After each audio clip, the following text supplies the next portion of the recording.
A common conflict in my work is either you're in or you're out. Either you're the type of person that would skim a little money because what does it really matter? No one's really going to know. Or the type of person who would turn it down.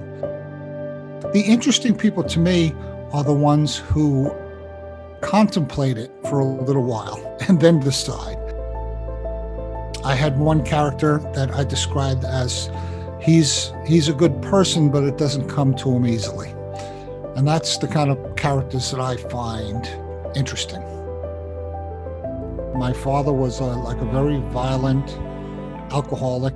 And then one morning, my mother woke me up and she had like a black eye. And she said, "Let's go, we're going." It was a 2-bedroom apartment with my mother and 5 kids. So the girls had a room, the boys had a room, and my mother slept on the couch. I've lived within 15 miles of Midtown Manhattan since I'm about 5 or 6 years old. And any great city has a million different stories. Many of the types of things that happened in the past, especially the crimes and the things that I focus on for a thriller, are still with us today. I was downtown during 9/11. I was in the middle of everything. I was one of those people all covered with dust. When I was running away, a guy in uniform ran past me running into it. This guy ran into it. It just blew me away. And that was like a pivotal point in my life. And that's why I like to spend time writing about such people.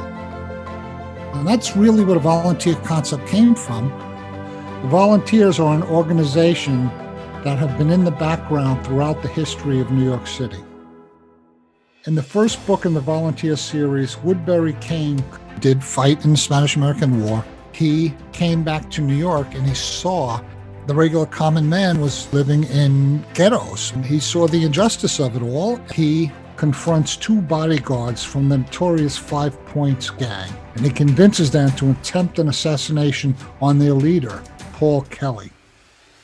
In Harlem Rhapsody, I have a character who was a veteran of the Harlem Hellfighters. He forms a necessary alliance with Oni Madden, a well-known gangster and owner of the Cotton Club, in order to eliminate Arnold Rothstein, one of the most corrupt and powerful men in America.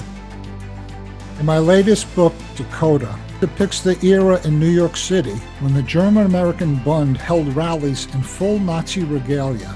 Judge Nathan Perlman, known as the Rabbi, connects Joe Doyle with Meyer Lansky to focus on stopping the Nazi threat.